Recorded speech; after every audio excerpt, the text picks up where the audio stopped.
This is Nerd Hat. This is Nerd Hat. This is Nerd Hat.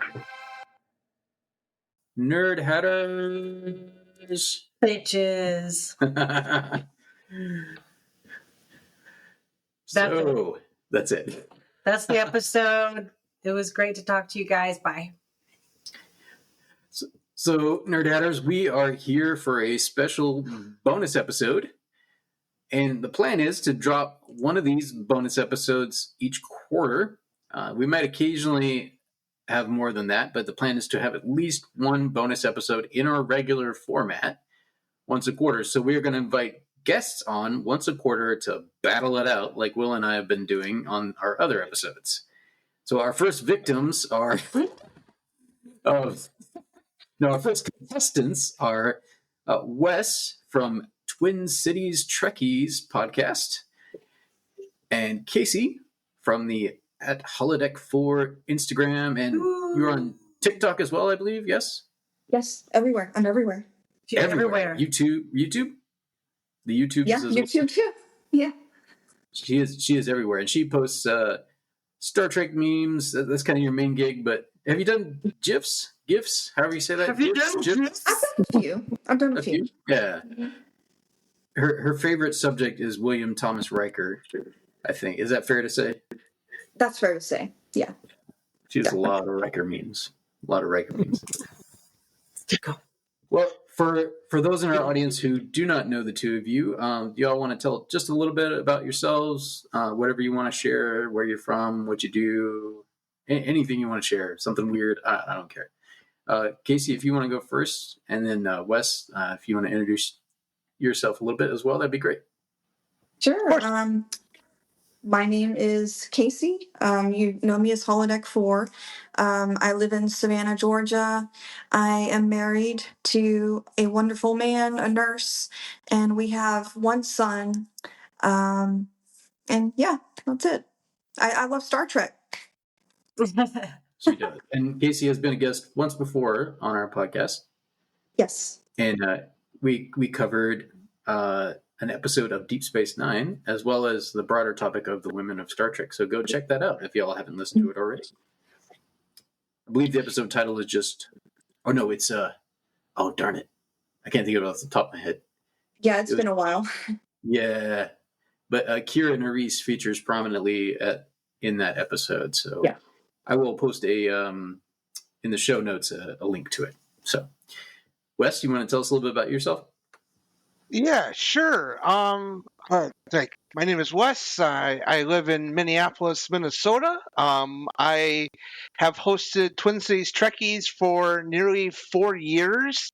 With my co-host, my more socially active co-host, Kenzie. We're based in the Twin Cities, so that's why the name is Twin Cities Trekkies.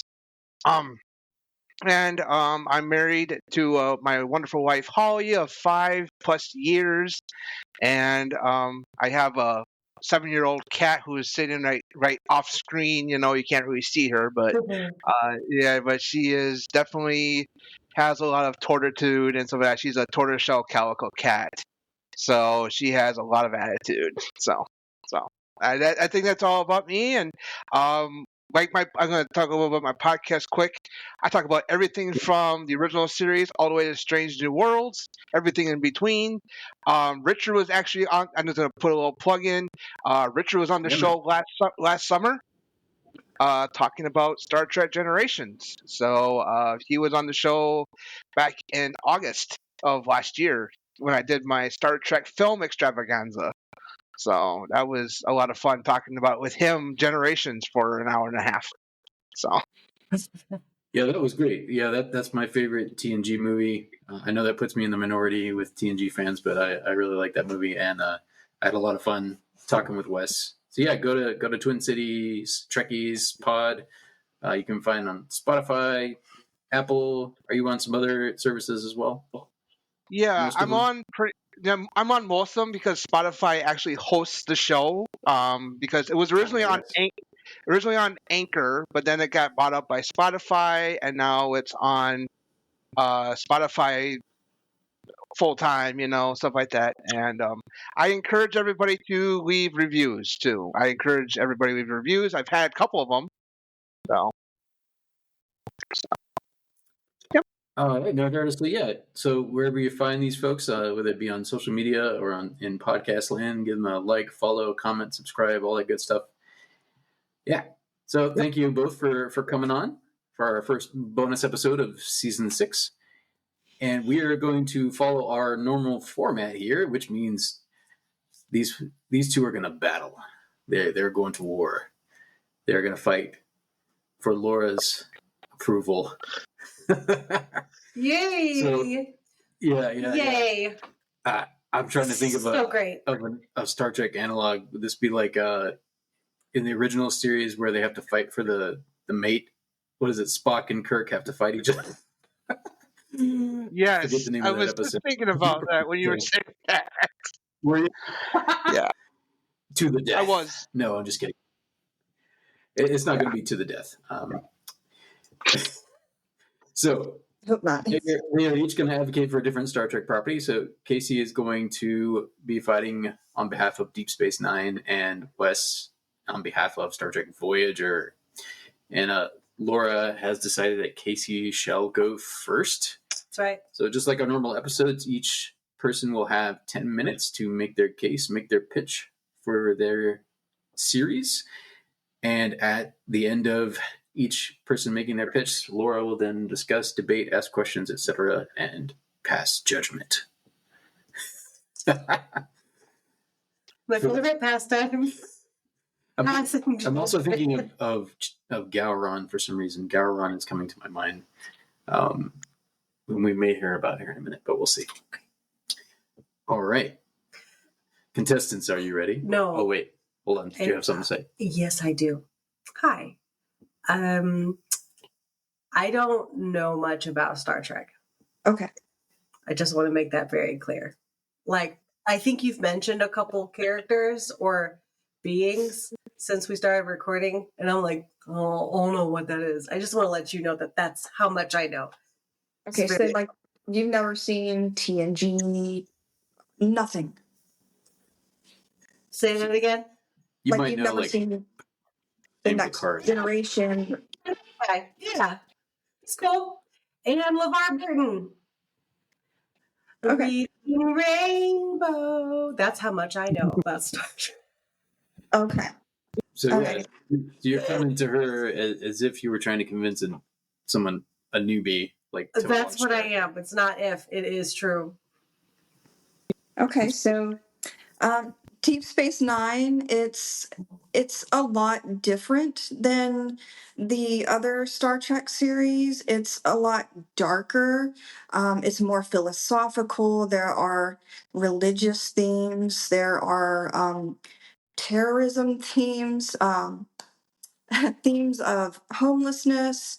You name it, it's all in there, and it's dark, and it had a rough go at first. A lot of people just weren't into that. They were like, where's all the kumbaya and all that stuff, and it just wasn't there. But show, it brought a very diverse set of actors, established talented actors like Louise Fletcher, Avery Brooks, you name it, Renee Auberjonois, all of them.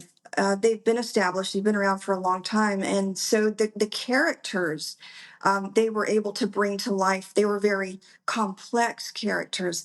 These were characters that were struggling with their allegiances. They were confronting things like trauma, grief, death, all kinds of heavy shit going on in this space station.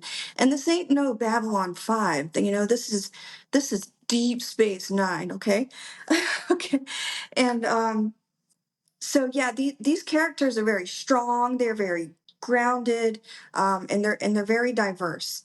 And it's not what you're used to. It's not like, okay, we're going to solve this problem in like 46 minutes. No, this is like ongoing. This is like a 7-year long war that expands like 7 seasons. and it's dark. It's dark. And it happens. This series happens to give birth to one of, in my opinion, to one of the most compelling captains of all the Star Trek series. One of the top two for me. Picard, Jean-Luc Picard. He's always going to be my number one. But Cisco has a very special place in my heart. He's a very special captain.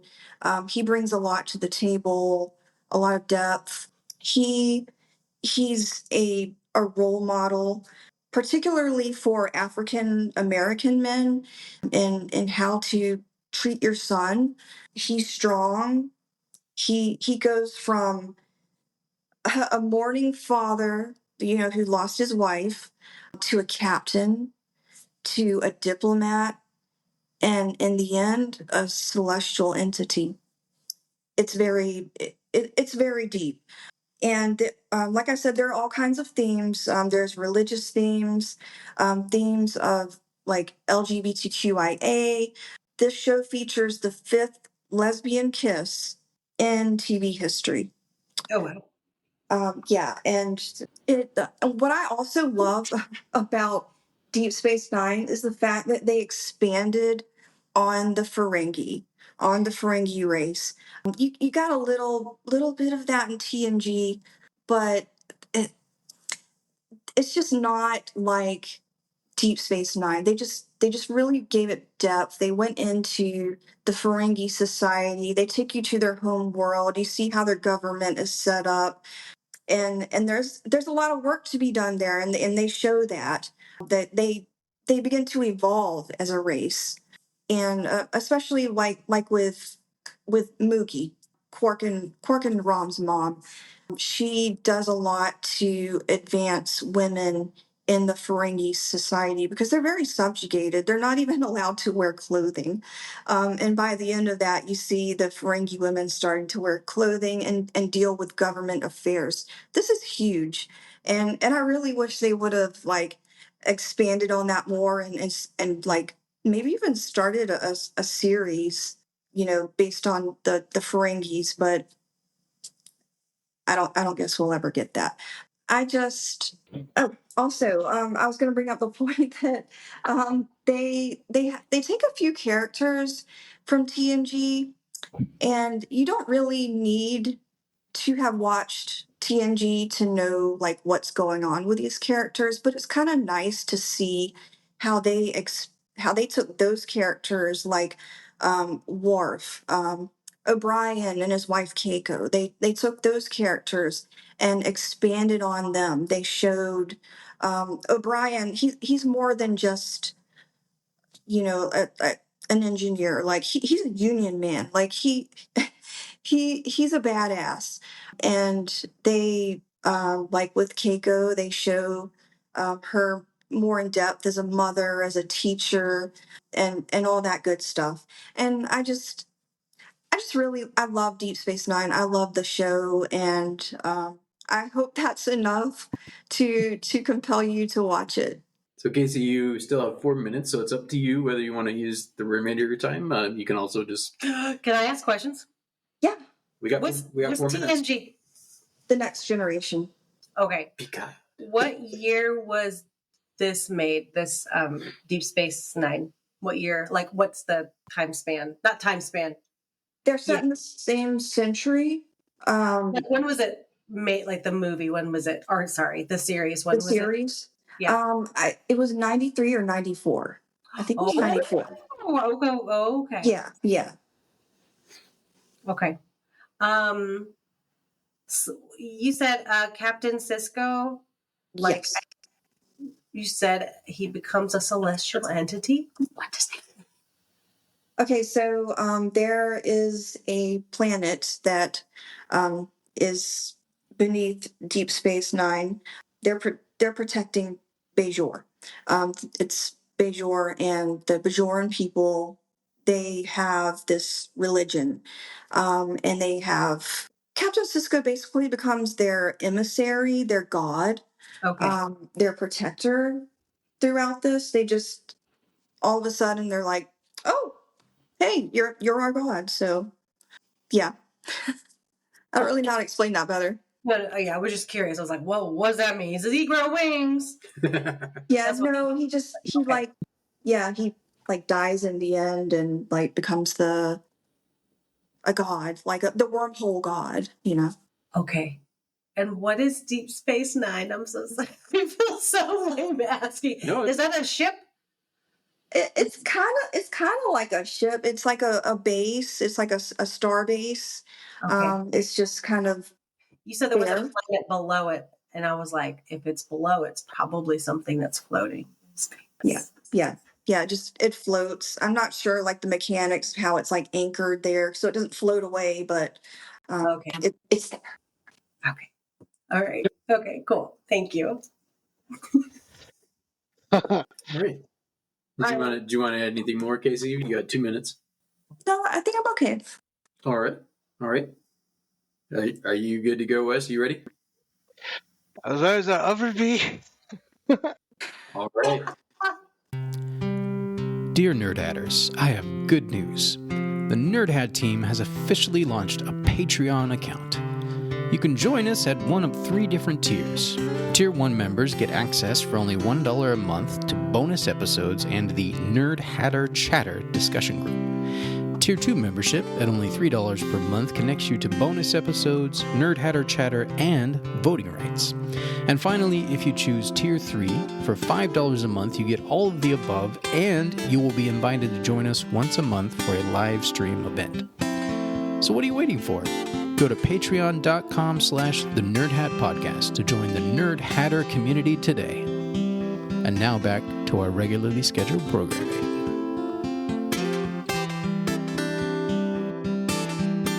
Timer starts now. Star Trek. Oh, okay. So, Voyager. This is actually this was actually the first. I'm going to talk a little bit about the real life production aspects. This actually started a brand new network back in 1995. UPN. This launched the network. The show was the only successful show in the 11 years of UPN being a network. It ran for 7 seasons. So that's the benefit of being a podcaster. I know behind the scenes stuff. So and stuff like that. So Voyager came on, and it has the first. It's a starship going, and it's led by the first ever female Star Trek captain, Catherine Janeway, played by the awesome Kate Mulgrew from Orange Is the New Black. So she commands the starship and stuff like that. And they end up getting stranded on the opposite side of the galaxy, and with only themselves and limited resources in order to get home. Along the way, they encounter a bunch of species that are either very friendly to them or very, very hostile to them.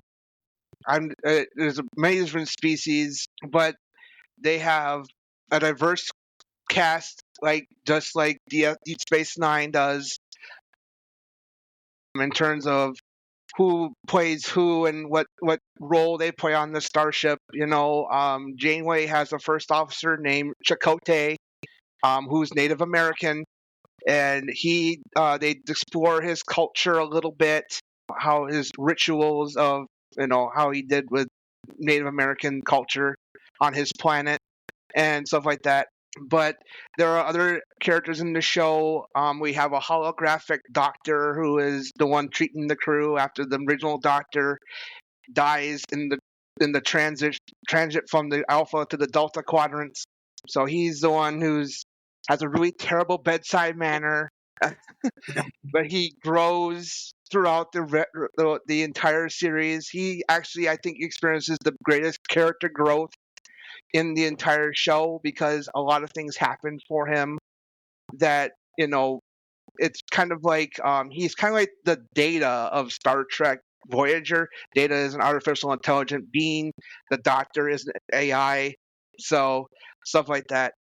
but the most interesting character in the show actually happens later on in the series when Seven of Nine, played by Jerry Ryan, comes on the show, and she is kind of like the Mr. Spock kind of character. She's the one who is, she knows a lot of things. She was a former Borg drone, which is a cybernetic being species, and she was a former Borg drone assimilated when she was a kid, and now she's a young woman and stuff like that. And she is very scientific, very interesting dynamics with most of the crew, especially between her and Janeway, which dominates the last 3 seasons of Voyager, is kind of like an interesting dynamic and stuff like that. And I can bring up some recommendations for episodes if necessary. I can bring up a few of them right now. There is an episode called Real Life, which is in the 3rd season, in which the Doctor experiences real life family and stuff like that. Real life family struggles and try to get more understanding about the human aspect of what's going on. But then something happens to his holographic daughter, and she dies. But so the holograph daughter dies. mhm, yeah, it just, he doesn't want to deal with the death until someone tells him you'll never be able to experience what we're all going through until that happens, because everyone lost their loved ones. Their loved ones are on the opposite side of the galaxy, and they can't contact them. They can't say, hi, how are you doing? Everyone's, trying to come together as a family. The crew comes together as a family, and, they start, forming friendships, other things to make them feel like more of a family. And Janeway definitely tries very, very, very much to get them home, and she eventually does get them home. But eventually, but it's just a lot of things happen for the crew. There are instances where they're presented with opportunities to get home at the snap of a finger, but unfortunately, it's cruelly slapped away like you were a kid. Like you had a toy, you were playing with it, and all of a sudden, whoop, taken it away from you. So there's been, but if anything, I would say watch for the show for 7 of 9, because the character grows in the show, but then it continues with her story in one of the later shows, Star Trek Picard. So I think I said my piece. Very Nice. good. You both and more like short and sweet. I like short and sweet. Yeah. Yeah. I don't know if you know Richard at all. He's very verbose, and I am the opposite. I'm just like, no. To the point. Let's just get to the point. Yep, Yeah. I get it. Yeah. Thank you guys so much for sharing your interest. Yeah. It's been interesting. Taking some good notes here. Should I go ahead and start? I think so. Like, Wes had a question. Wait, go ahead and start my time. oh, that's right. Make me a sandwich. So like, you said 7 of 9. What do you mean when you say that? She is a Borg. She is a Borg drone. That's her. That's her drone name. So that she's like 7 of 9 group of drones. Is this a robot machine thing? No, she is. She was part human, part cybernetic being until she was liberated from the Borg, and now she's beginning to regain her humanity. And she still thinks and acts like a Borg drone sometimes. So Oh, okay. I hope that answers your I question. see. Okay. What's the captain's name? The Catherine lady Janeway. captain? Yep, it's a lady Captain Captain Janeway. Okay. Catherine Janeway. So The doctor isn't Yeah. real? no, he is not real. He is an artificial intelligent being. How can he So help people then, Wes? Tell me that. he's a walking medical database. So he's turned on and he appreciate the nature of the medical emergency, and Oh, he will help heal the crew of any diseases, injuries. He has does he? he's set it up. Sorry. I'm sorry. No, you go ahead. Oh, yeah, I said that he has like medical knowledge of many different doctors, of very different species, many human doctors too, including one of them is Leonard Bones McCoy. He mentioned that a few times. He has the medical knowledge of many different Starfleet medical doctors and medical knowledge from many different texts. So Cool. Cool. I was confused and you made it not that way. So thank you. Cool. you're welcome. All right.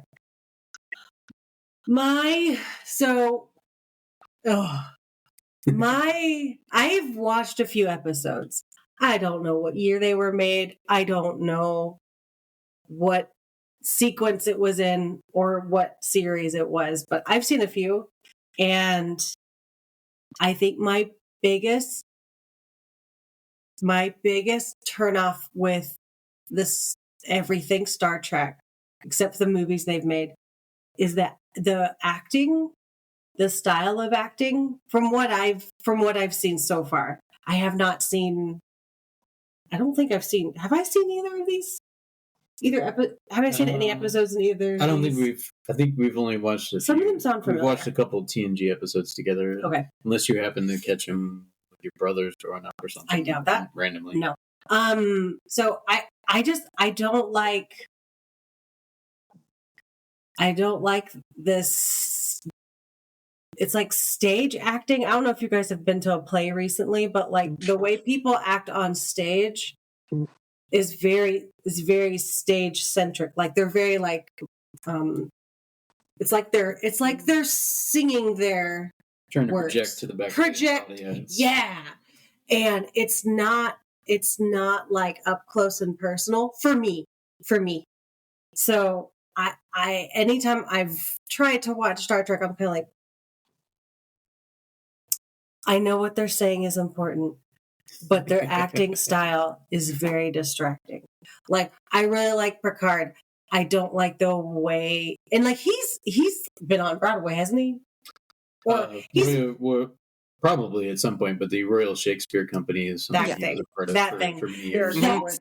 That's that. You can really see that in the first two seasons of TNG. It drives me Oh crazy. yeah. He's really rigid. Me crazy. Not in a good way. I'm just like, can you stop it? How about we stop doing this? Was that a good idea to stop? Like, I feel like that has been so distracting for me to actually really enjoy Star Trek. I'm kind of like, all I'm thinking about is their delivery. And it's like it is a preference. It's not like this is good or bad. I just don't like it. And that's why I'm not like a huge Star Trek fan. Yeah. But is it that way for you with all TV shows though? Yes. Okay, so you just prefer stage acting. Oh no, I don't prefer stage Oh, acting. you don't. Oh, okay. I hate it. Well, at least not in the context of TV, right? I don't like plays or either. even just when you're at the play too. Oh, okay. Yeah. I'm not Yeah. much fun. Yeah. I mean, I get what you're I saying. don't like sunshine Laura, either. I get what you're saying. I do understand. I get what you're saying regarding the acting of the actors. I do, because Yeah, most of them I know they can act. Yeah, they came from. I know they came can. from theater backgrounds. So most of them came from theater It backgrounds. shows. I don't like it. Yeah, and I have tried to, even our most recent episode, I think I might have mentioned it. I've tried to talk about it, like as time goes on, and definitely with TNG. Just speaking of TNG, like that changes over time, and even Patrick Stewart, as he got used to acting in front of cameras, that was his first experience doing that in a TV show setting. You see his acting get more intimate, quieter, Yeah. not as much. He changes his style over time. I think where you might see it the most profoundly is in the Inner Light episode, which is a lot of people's favorite episode. Oh, yes. Have I seen that? Not yet, but I need to show it to you. Yeah, and Yeah. everyone complained about how rigid was. Patrick Stewart was in the beginning. He was such a hard Yeah. ass, and then it just after a while loosened up. Yeah, So that's maybe- because Maybe if you all could talk to Voyager and DS9, like, are there ways in which that's different? Is the acting style similar to TNG, different? Like, maybe y'all could contrast that. Stop. yeah, So and the- you hold know, I'm sorry. I didn't interrupt. So I know there's But just it's so just- much to say. Just so much yeah, to say. I just wanted to say this, because like going off of what Casey said, it only took half the first season of Next Gen to pretty much tell. He tells this story all the time, which is now hilarious. Now he finds it hilarious. During the first season of Next Gen, he sat down. He had a meeting with his castmates Patrick Stewart. and told them, "We're not here to have fun.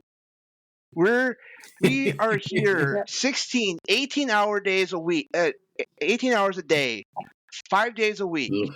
And these people are here for longer. We're goofing off. We're just being silly." And he didn't like it, so he stamped his foot down as the leader of the cast. He stamped his foot down and They're say, all like, "We got." And yeah, because most of them were like almost all the cast were Americans, and he was this hard ass Brit. So but then it took Denise Crosby, who played Tasha Yar, to tell him, "Hey Patrick, we gotta have some fun." And he told her flat out, "We're not here to have fun." And My then goodness, what a sweetie pie. I know, right? yeah, What a it's in it. gentle He little talks dude. about this all the time. It's even in his autobiography, Making It So, which is a fantastic book. I have And it.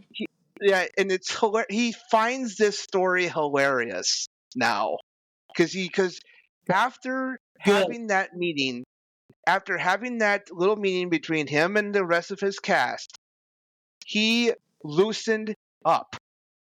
He because it was Jonathan Frakes and Brent Spiner told him in his trailer saying, "Hey, we respect what you're doing, but we gotta. I think you may have read the room wrong." So he loosened up, and now he his acting got better, and stuff like that, because they were doing these episodes, and same with DS9 and Voyager. These cast members were doing 12, 14-hour days, and and it's just rigors of episodic television back in the 90s. Yeah. Mm.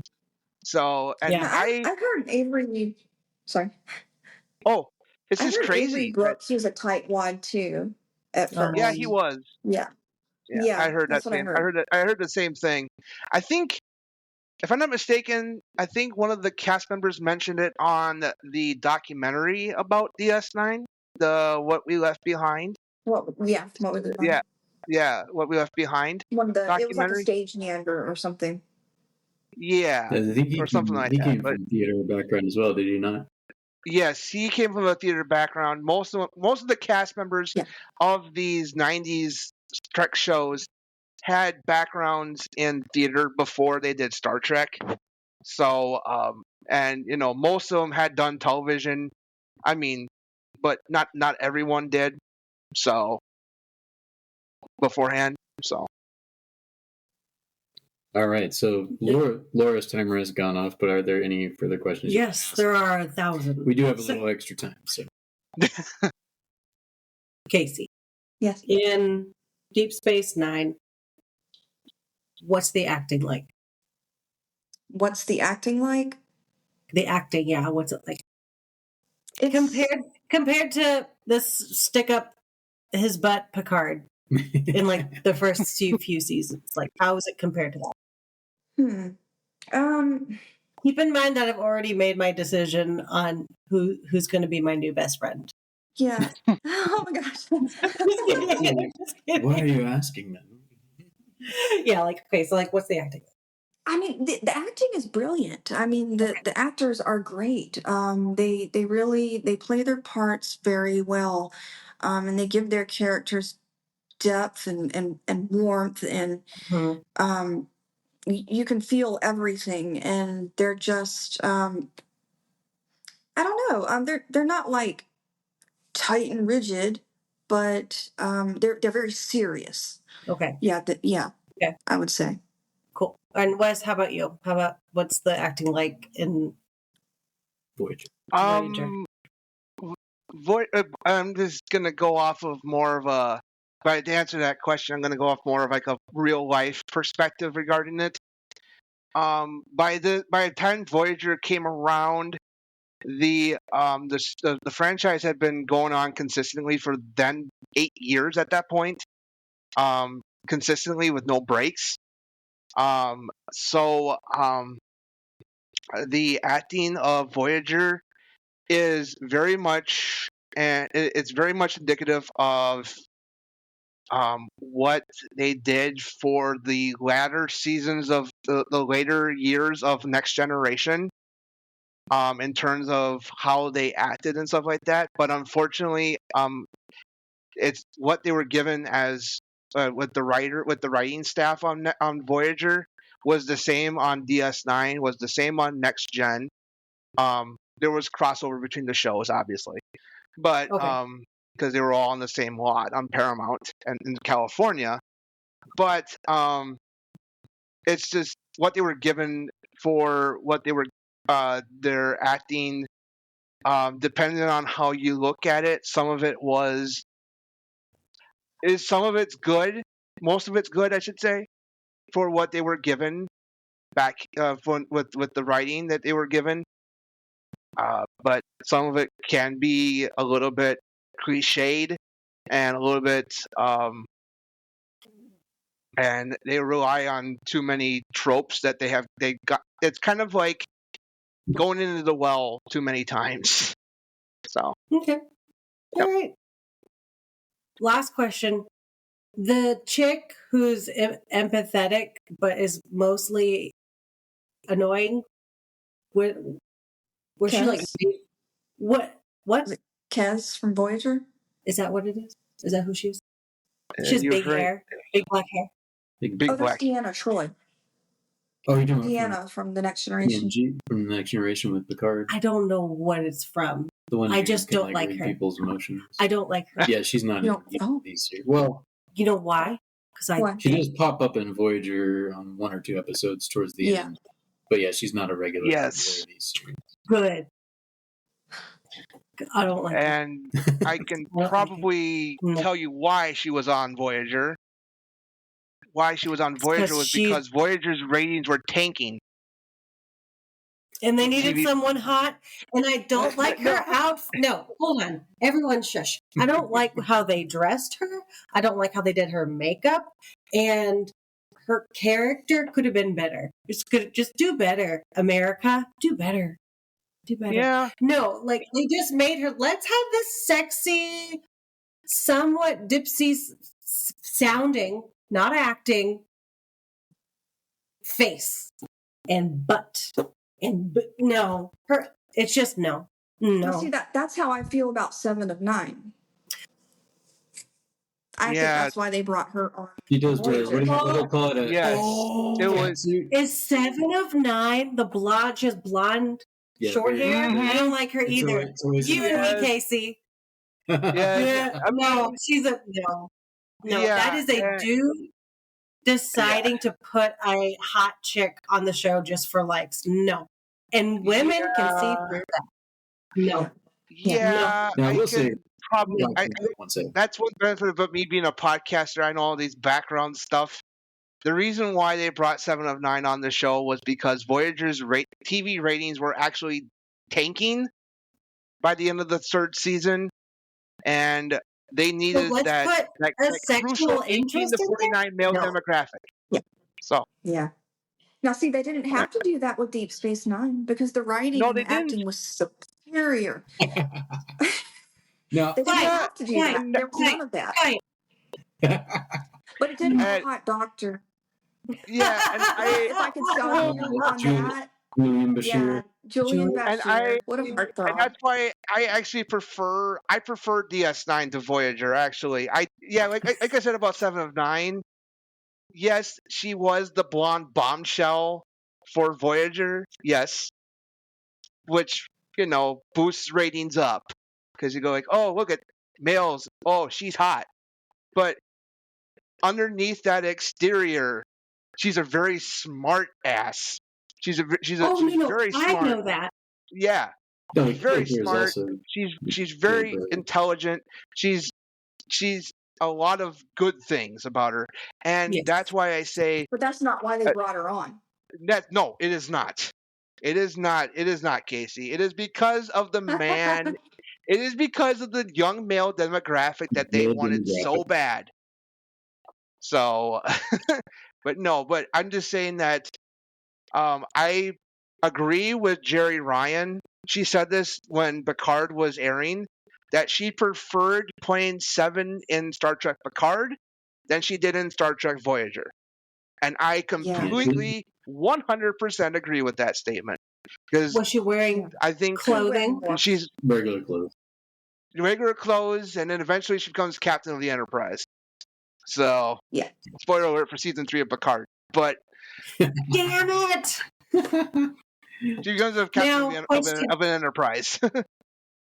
Question, Casey. The hot doctor, what kind of clothes was he wearing? Just a regular Starfleet uniform. Yeah. Nice. Great. I think there was He just one has- he just has episode a where beautiful face. He's a handsome guy. he's wearing a 24th century wife beater. You know what's Yum. funny? You know what's really Yum. funny is that Alexander Siddig, who does play Dr. Bashir, was originally considered to play Cisco. So for Deep Space Nine. So Interesting. can you imagine if now I'm intrigued. I can't imagine that now. It would have been But so different. I can't It would have imagine been at the very time. different. And It would have been very different. Yeah. well, For we're sure. at the 45-minute mark, so I think that means it's time for Laura to make a decision. Dr. Julian Bashir, local Deep Space Nine hottie and friend to Miles O'Brien, coming to you with some news. Nerd Hatters. The Nerd Hat team has officially launched a Patreon account. You can join them at one of 3 different tiers. Tier 1 members get access for only $1 a month to bonus episodes and the Nerd Hatter Chatter discussion group. Tier 2 membership at only $3 a month connects you to bonus episodes, Nerd Hatter Chatter, and voting rights. And finally, if you choose Tier 3, for $5 a month, you get all of the above, and you'll be invited to join them once a month for a live stream event. And remember, free members can still participate in the Nerd Hatter Chatter. Now back to the episode.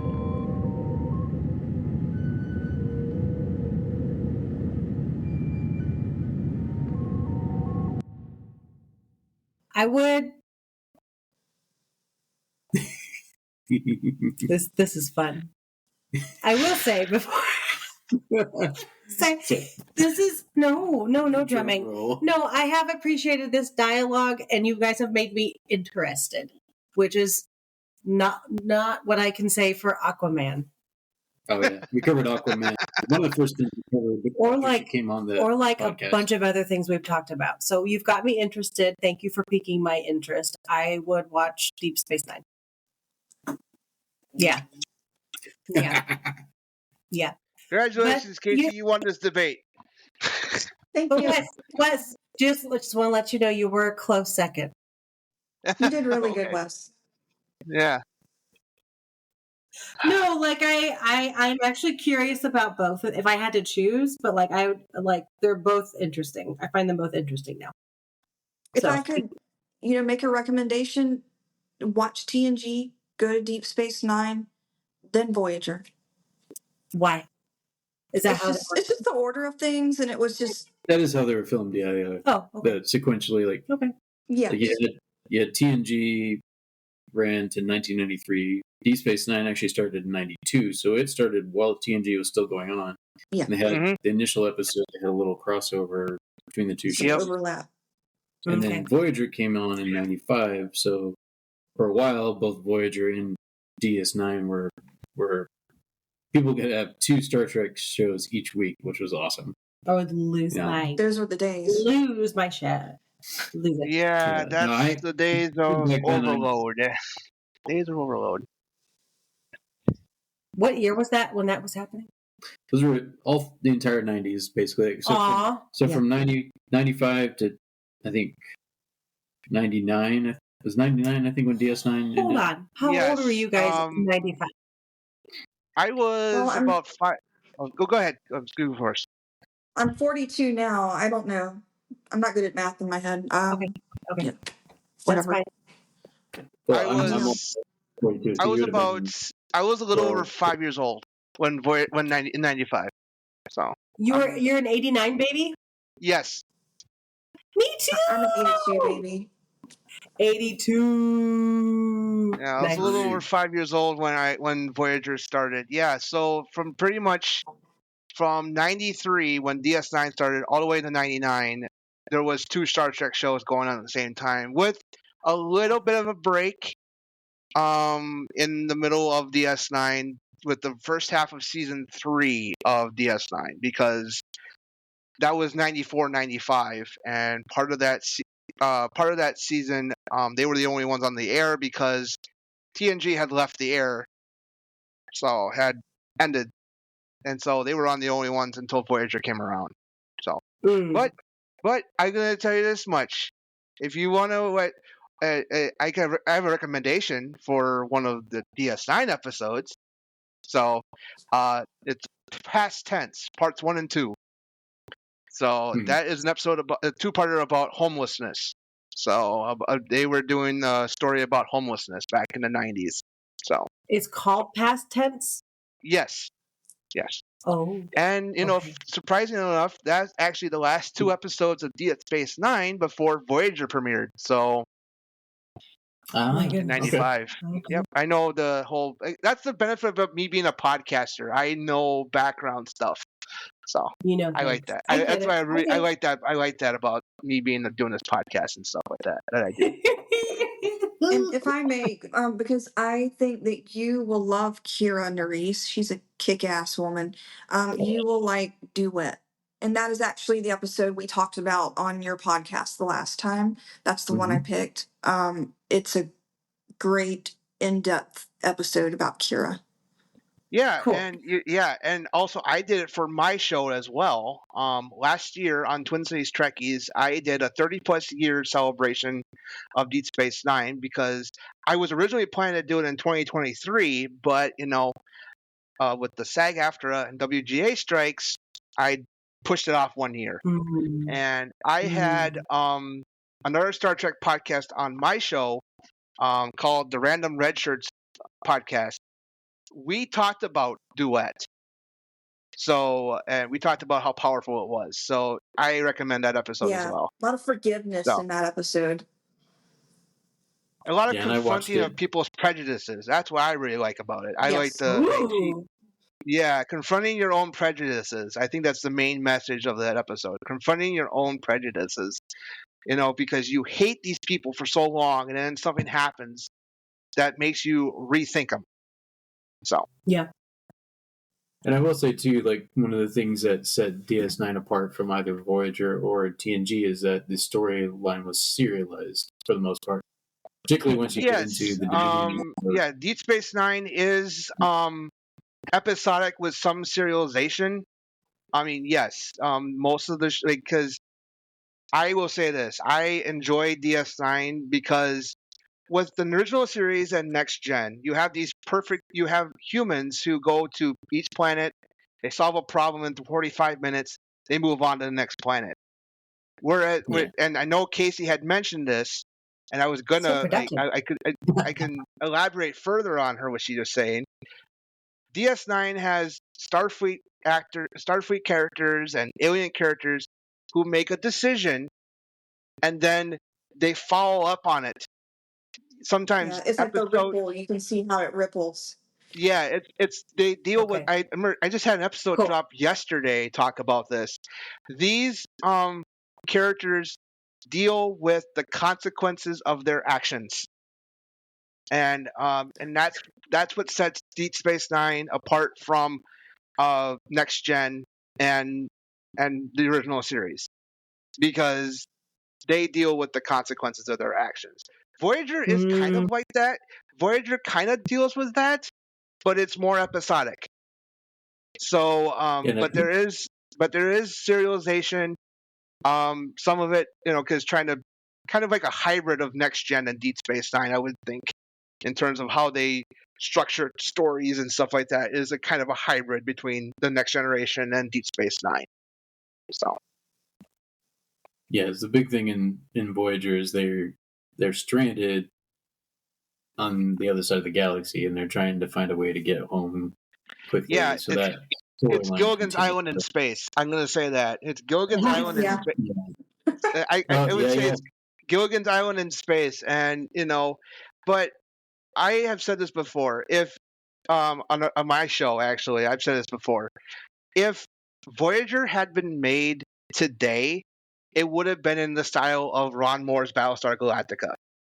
I think that's what they were trying. I think because I think there would have been a lot more, talking about the reason, because they're out there by themselves. They're out there by themselves. There's no one to rely on but themselves, and they have limited resources. But eventually they never explain it, but they seem to have the same kind of like renewal of resources that permeated the other two shows of the era. So it's never. But if they had kept the original concept of being stranded so far out in the galaxy and only had to rely on themselves and limited resources, the show could have been a lot better. And I think it could have been just like the 90s version of Ron Moore's Battlestar Galactica. So, and I've never seen Battlestar Galactica, but I know the premise of it. Well, good. I have his premise. Yeah, very good. Yeah, good. I Very know. dark. A lot of people say it's good, and I agree. I can concur with their opinion because I've never seen it, but I can agree because I know Ron Moore. Wait, look at this foot. Not personally, but Look at his foot. He was awake. It's up at night. Yeah, this is our youngest. She we're trying to get her to sleep all night in her bed, and she just, since we moved to the new house, she keeps wanting to come in, and I understand. Sorry, not to interrupt you, but anyway, no, it's fine. Yeah, she pops up on quite a few of our episodes, actually, like because she was born. I think, let's see, the month after I started the podcast. They were right around the time. What a time to start a podcast. Yeah, so you'll hear in some of the earliest episodes, just hear a baby, and then as time goes on, you'll hear her talking, and in the background from time to time. It's kind of cool. She cussed in the last episode. Kidding. Yeah, to my shame, my kids do occasionally repeat my cussing. Like the other day, Oh my goodness, it's so cute. Oh, it is so cute. It's so cute. Is it? The other day, my 4-year-old, something happened, and she said something that I occasionally say. Something happened. She's like, "What the fuck?" And she has such a sweet, beautiful, teeny tiny voice. Oh, and she has really chunky cheeks, and it's just. I bet that was That's like adorable. My son is like, no, no, you cannot cuss. You can't say that. He gets really upset. That's good for him. Good for him. Stay that way, buddy. Don't change. Man. Yeah. Wow. Well, we're coming up on an hour here, so we should probably wrap up. Yeah. So, Casey is officially the first guest winner of our bonus episodes this season. And so Deep Space Nine. Deep Space Nine. All right. Yeah. Thank you. Well, y'all, thanks for coming on Yeah. the Nerd Hat podcast. And All right. Y'all have a good night. You too. you too. And second plug for y'all, like just go to Twin Cities Trekkies podcast, listen, subscribe, follow, and do the same with Casey on the social medias, whatever your preferred format or platform is. Follow her there. Yep. And we're also, by the way, I'm going to plug in, we're on Blue Sky as well, so find us there too. Oh, yeah. Yeah, I'm over there too. Yeah, I'm gonna look into it as well. I've never heard of Blue Sky.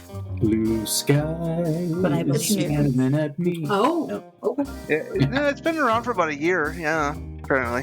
But apparently it's got a lot popular now. It's an Instagram and Facebook alternative. I don't know. It's more of a Twitter alternative, actually. Yeah. Oh, that's true. Yes, that's true. Yes. I don't know why I want to do that. Okay, friends. All right. Well, until next time, Nerd Hatters. I'd like to say, as we live long and prosper, if Will were here, he would say sayonara. And Laura. Night, bitches.